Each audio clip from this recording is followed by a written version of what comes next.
Hola familia, bienvenidos a un video más del oráculo. Soy el papá Leonardo Dogún, dirigente del Templo Escuela Ilea She Peabody, y en este video les voy a hablar sobre los arquetipos dentro de la Umbanda.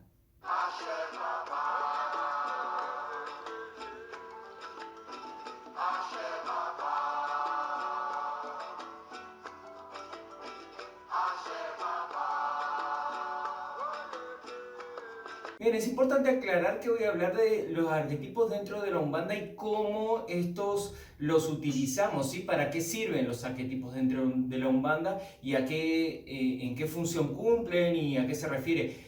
Porque ya he hecho otro video sobre arquetipos que dejaré por aquí, en el que menciono los arquetipos desde el punto de vista de Orishá. Tenemos que tener en cuenta que hay puntos de vista de los arquetipos de Orishá, de Umbanda y de Kimbanda, ¿sí? Ya en otra oportunidad, si veo que es necesario, daré el punto de vista de Kimbanda, pero es muy similar al punto de vista que daré de aquí. Las bases por lo menos son las mismas, ¿sí? Partiendo de esta diferencia, en el punto de vista de Orishá, las figuras arquetípicas se refieren a perfiles psicológicos de las personas e incluso perfiles psicológicos, digamos, de el Orishá o el comportamiento y las tendencias sobre esos perfiles, ¿sí? Entonces resulta ser algo parecido como el signo del zodíaco, que cada persona de cada signo es de una manera o tiene una serie de tendencias, ¿sí? En lo que tiene que ver con Umbanda, esto no es tan así, o sea, no está tan enfocado a las personas, aunque existe este perfil dentro de las personas, no está tan enfocado en eso, sino que está más enfocado en lo que tiene que ver con las entidades, ¿sí? Y cuando digo entidades me refiero al grupo de espíritus que engloba cierto arquetipo, ¿sí? Entonces, al manifestarse, esos espíritus tienen una forma que los caracteriza para distinguirlo de otro espíritu que representa otro arquetipo, ¿sí?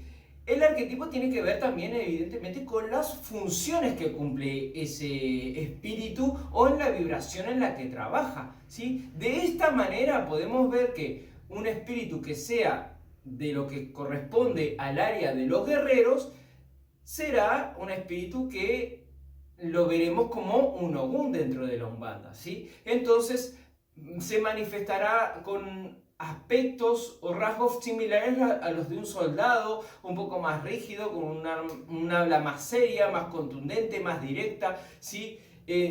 Todo basado muy en lo honorable. En este punto quiero hacer un paréntesis para decir que hay dos vertientes con respecto a los arquetipos de Umbanda. Hay gente que a los arquetipos los tiene como muy rígidos dentro de un aspecto, como por ejemplo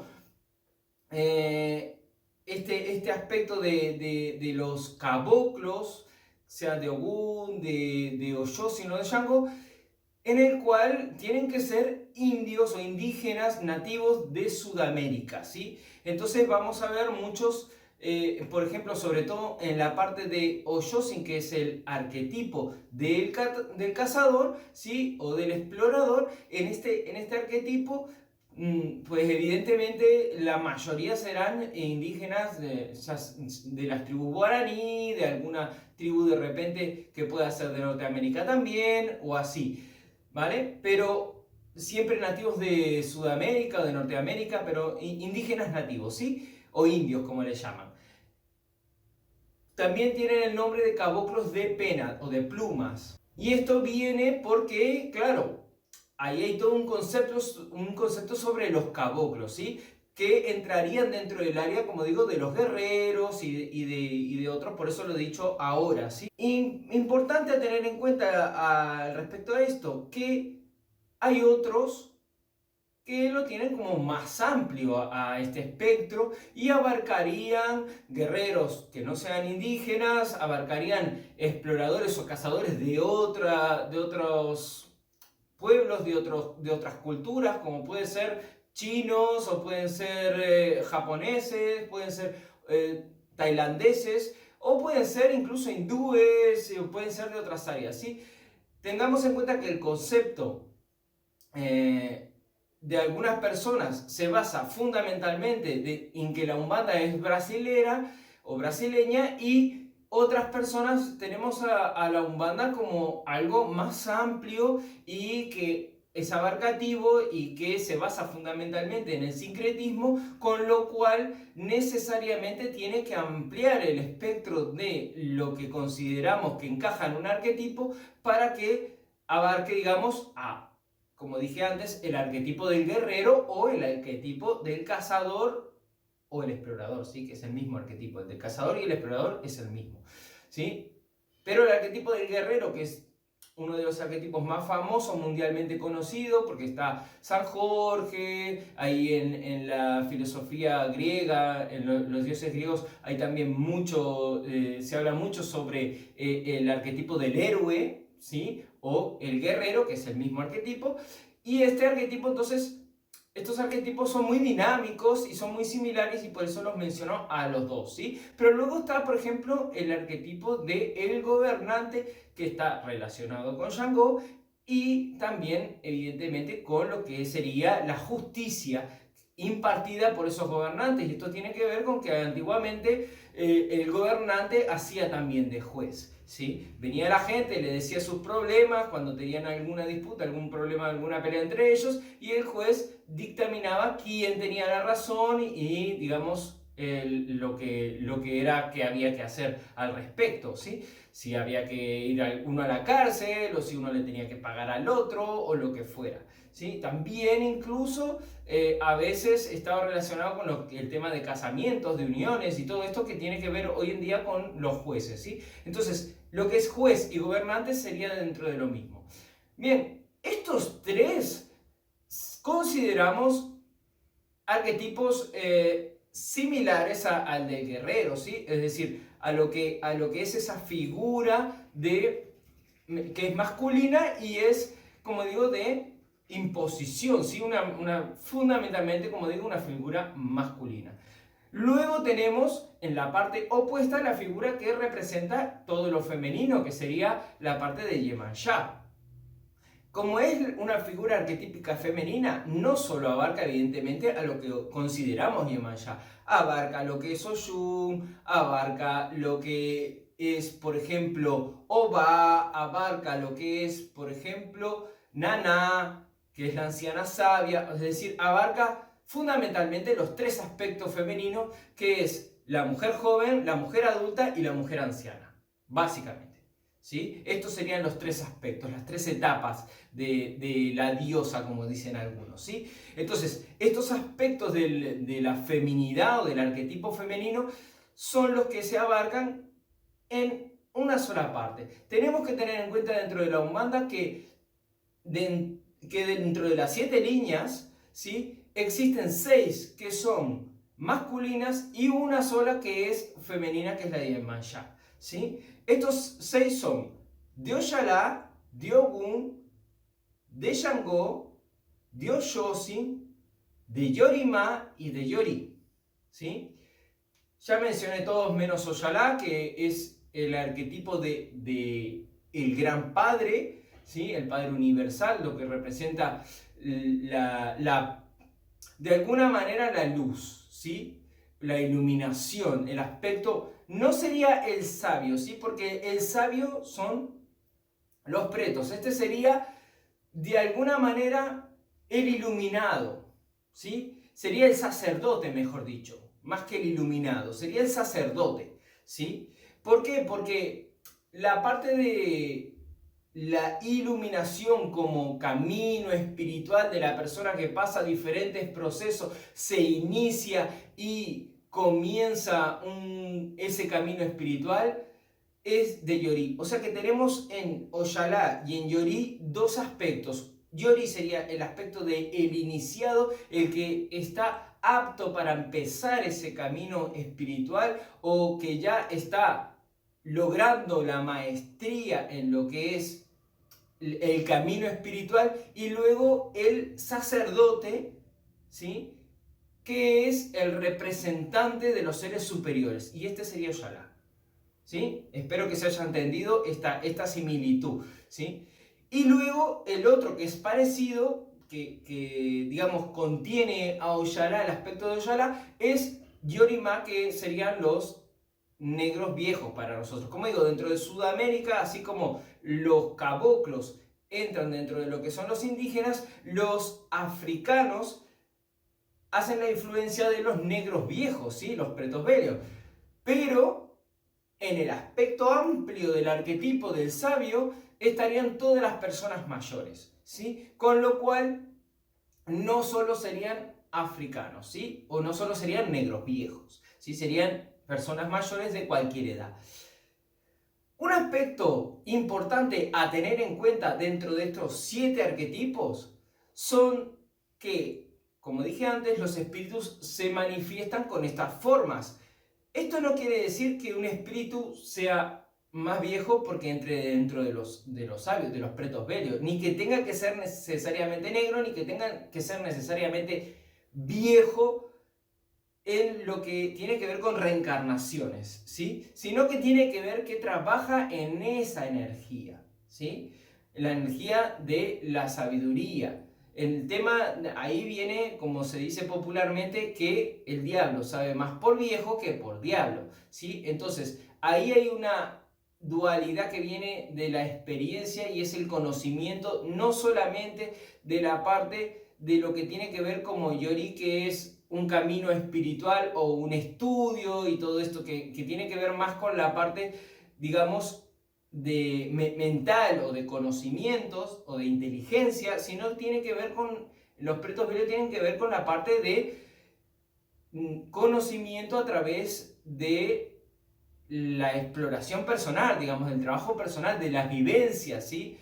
Entonces, podemos ver que es totalmente empírico ese conocimiento, es decir, tiene que ver con, es vivencial, tiene que ver con las experiencias propias que tuvieron esas personas, ¿sí? Entonces, son caminos diferentes de exploración dentro de las distintas reencarnaciones y lo que les lleva a cada uno a ese estado de ascensión, ¿sí? Aparte de eso, como el tema de Yori simboliza mismo la ascensión, simboliza la introducción de un plano normal, digamos, el pasaje de estar dormidos a estar despiertos, ¿sí? O lo que es el conocimiento de uno mismo, el autoconocimiento o el despertar de la conciencia, que tiene que ver no con dejar de estar dormidos, ¿sí? No, sino es como tener sueños lúcidos. Significa el despertar de la conciencia, saber que estoy soñando, saber que estoy dormido, no despertar en el sentido de estoy durmiendo y después despierto y ya no estoy durmiendo más, ¿sí? Sino en el sentido de sé que estoy durmiendo, entonces me comporto de otra manera, ¿sí? O sea, tengo otro nivel de pensamiento aunque esté dormido, ¿sí? Esto lo aclaro porque a veces se toma el despertar de la conciencia como una cosa que no es, ¿sí? Bien, entonces, tenemos estos 7 arquetipos que cada uno, como digo, representan cosas diferentes, niveles de actuación diferentes y espíritus que cuando se manifiestan de formas diferentes. Y como digo, esto no tiene que ver con que ellos realmente sean así, porque la plasticidad del espíritu permite que se pueda adaptar a esa energía. Ya ellos tienen esa tendencia, por supuesto, ¿sí? Pero aparte de esa tendencia, existe que el espíritu toma cada vez más esa forma porque eso es un mensaje que él transmite. Tiene que ver con la coherencia que tiene ese espíritu. No puede decir un espíritu que es un guerrero y comportarse como un negro viejo, ¿sí? Como un preto belio. No puede comportarse como uno de Yorimá, porque no coincide, ¿sí?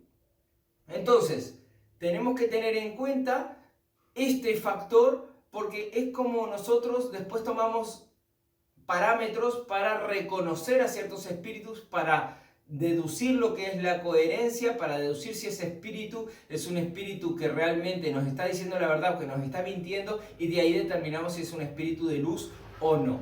¿Ah? Esto es importante a tener en cuenta porque, claro, ahí es que se van derivando otras cosas, ¿verdad? Entonces, el comportamiento, vemos qué tipo de clasificación tiene, qué tipo de espíritu es, y dentro de lo que dice, pues ya vemos la coherencia, ¿sí?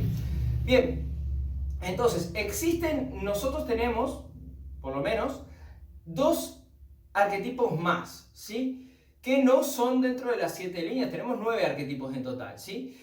Están las 7 líneas o las 7 irradiaciones vivas de Dios, como se le suele decir a estas 7 vibraciones, y luego tenemos 2 vibraciones más que son complementarias. Una que es Eshu, que representa a la persona en sus primeras etapas de evolución, ¿sí? A la persona que, digamos, de alguna manera está dormida, pero representa la parte animal de todo el ser humano, ¿sí? Representa también la dualidad, porque todo el ser humano tiene esa dualidad, o sea, somos seres humanos, pero a la vez también tenemos una parte animal que está ahí siempre tirando de nosotros y que tenemos que aprender a controlar, a dominar y a convivir con ella, y que también pasa a ser nuestra sombra. Entonces esa dualidad entre la luz y la sombra está representada por Eshu, y luego tenemos otra faceta, la última que mencionaré en este video, que es la faceta de la inocencia, ¿sí? A veces la inocencia se confunde con pureza, ¿sí? Pero aquí lo que pasa es que la pureza para nosotros viene a raíz de la inocencia. A medida que un espíritu deja de ser inocente, pasa a dejar de ser puro también. Luego se purificará realmente, o sea, la pureza es real cuando el ser humano despierta la conciencia y pasa a Yori, ¿sí? Entonces, esto también ya conecta esas 2 energías, ¿sí? Para que se vaya entendiendo un poco cómo después todas esas energías se van interconectando, ¿sí? Entonces forman una red de trabajo, pero esto ya es otra cosa, ¿sí? Acá estoy hablando más de estos 9 arquetipos, entonces de los 7 que pertenecen a las 7 líneas de Umbanda y de los 2 complementarios que representan otras áreas propias de lo que son los arquetipos y lo que son los diferentes aspectos del ser humano, ¿sí? Este video entonces, como ya he terminado con repasar un poco todo, no lo quiero hacer tampoco demasiado largo, este video lo terminaré por aquí. Muchas gracias por estar ahí, espero que les haya gustado, espero que les haya servido. Si es así, denle a me gusta, no se olviden de suscribirte al canal si no te has suscrito, de darle a la campanilla para recibir las notificaciones y de compartir todos estos conocimientos, los videos de este canal, para que la gente pueda recibir esta información para expandir estos conocimientos, ¿sí? Muchas gracias entonces, Ashia el Afia, y nos vemos en próximos videos.